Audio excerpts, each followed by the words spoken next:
Hills Like White Elephants by Ernest Hemingway. The hills across the valley of the Ebro were long and white. On this side there was no shade and no trees, and the station was between two lines of rails in the sun. Close against the side of the station there was the warm shadow of the building, and a curtain, made of strings of bamboo beads, hung across the open door into the bar, to keep out flies. The American and the girl with him sat at a table in the shade, outside the building. It was very hot, and the express from Barcelona would come in 40 minutes. It stopped at this junction for 2 minutes, and then went on to Madrid. "What should we drink?" the girl asked. She had taken off her hat and put it on the table. "It's pretty hot," the man said. "Let's drink beer." "Dos cervejas," the man said into the curtain. "Big ones?" a woman asked from the doorway. "Yes, 2 big ones." The woman brought 2 glasses of beer and 2 felt pads. She put the felt pads and the beer glasses on the table and looked at the man and the girl. The girl was looking off at the line of hills. They were white in the sun, and the country was brown and dry. "They looked like white elephants," she said. "I've never seen one." The man drank his beer. "No, you wouldn't have." "I might have," the man said. "Just because you say I wouldn't have doesn't prove anything." The girl looked at the bead curtain. "They've painted something on it," she said. "What does it say?" "Anís del Toro. It's a drink. Could we try it?" The man called, "Listen," through the curtain. The woman came out from the bar. "4 reales. We want 2 Anís del Toro." "With water?" "Do you want it with water?" "I don't know," the girl said. "Is it good with water?" "It's all right." "You want them with water?" asked the woman. "Yes, with water." "It tastes like licorice," the girl said, and put the glass down. "That's the way with everything."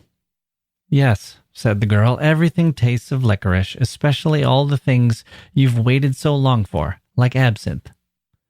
"Oh, cut it out."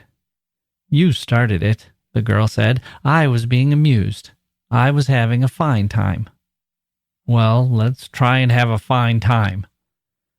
"All right, I was trying. I said the mountains looked like white elephants. Wasn't that bright?"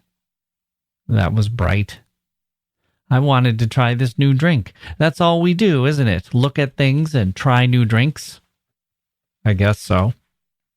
The girl looked across at the hills. "They're lovely hills," she said. "They don't really look like white elephants. I just meant the coloring of their skin through the trees." "Should we have another drink?" "All right." The warm wind blew the bead curtain against the table. "The beer's nice and cool," the man said. "It's lovely," the girl said. "It's really an awfully simple operation, Jig," the man said. "It's not really an operation at all." The girl looked at the ground the table legs rested on. "I know you wouldn't mind it, Jig. It's really not anything. It's just to let the air in." The girl did not say anything.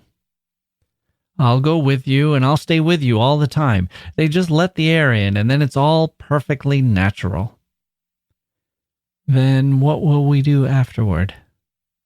"We'll be fine afterward, just like we were before." "What makes you think so?" "That's the only thing that bothers us. It's the only thing that's made us unhappy." The girl looked at the bead curtain, put her hand out, and took hold of 2 of the strings of beads. "And you think then we'll be all right and be happy?" "I know we will. You don't have to be afraid. I've known lots of people that have done it." "So have I," said the girl, "and afterward they were all so happy." "Well," the man said, "if you don't want to, you don't have to. I wouldn't have you do it if you didn't want to, but I know it's perfectly simple." "And you really want to?" "I think it's the best thing to do, but I don't want you to do it if you don't really want to." "And if I do it, you'll be happy?" and things will be like they were, and you'll love me? I love you now. You know I love you. I know. But if I do it, then it will be nice again if I say things are like white elephants, and you'll like it? I'll love it. I love it now, but I just can't think about it. You know how I get when I worry. If I do it, you won't ever worry? I won't worry about that because it's perfectly simple. Then I'll do it because I don't care about me. What do you mean? I don't care about me. Well, I care about you. Oh, yes, but I don't care about me, and I'll do it, and then everything will be fine.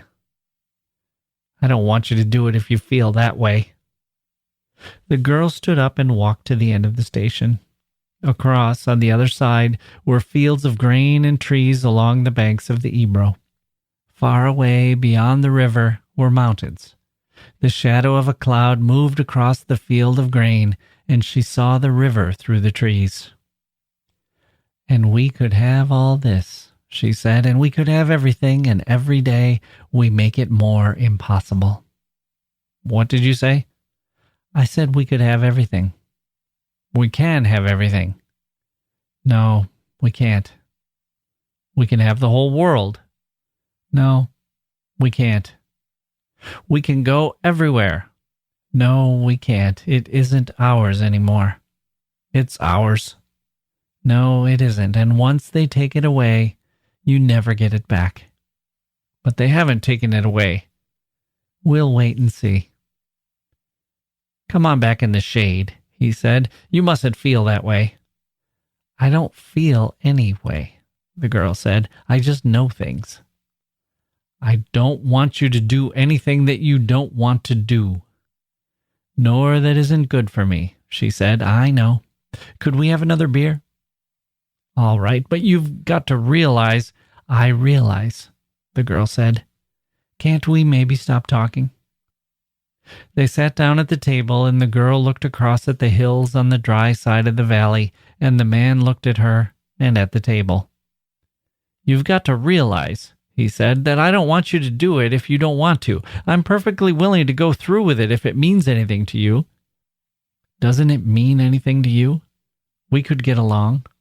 Of course it does, but I don't want anybody but you. I don't want anyone else. And I know it's perfectly simple. Yes, you know it's perfectly simple. It's all right for you to say that, but I do know it. Would you do something for me now? I'd do anything for you. Would you please, please, please, please, please, please, please stop talking? He did not say anything, but looked at the bags against the wall of the station. There were labels on them from all the hotels where they had spent nights. But I don't want you to, he said. I don't care anything about it. I'll scream, the girl said. The woman came out through the curtains with 2 glasses of beer and put them down on the damp felt pads. The train comes in 5 minutes, she said. What did she say? Asked the girl. That the train is coming in 5 minutes. The girl smiled brightly at the woman to thank her. I'd better take the bags over to the other side of the station, the man said. She smiled at him. All right, then come back and we'll finish the beer. He picked up the 2 heavy bags and carried them around the station to the other tracks. He looked up the tracks, but could not see the train. Coming back, he walked through the bar room, where people waiting for the train were drinking. He drank an anise at the bar and looked at the people. They were all waiting reasonably for the train. He went out through the bead curtain. She was sitting at the table and smiled at him. Do you feel better? He asked. I feel fine, she said. There's nothing wrong with me. I feel fine.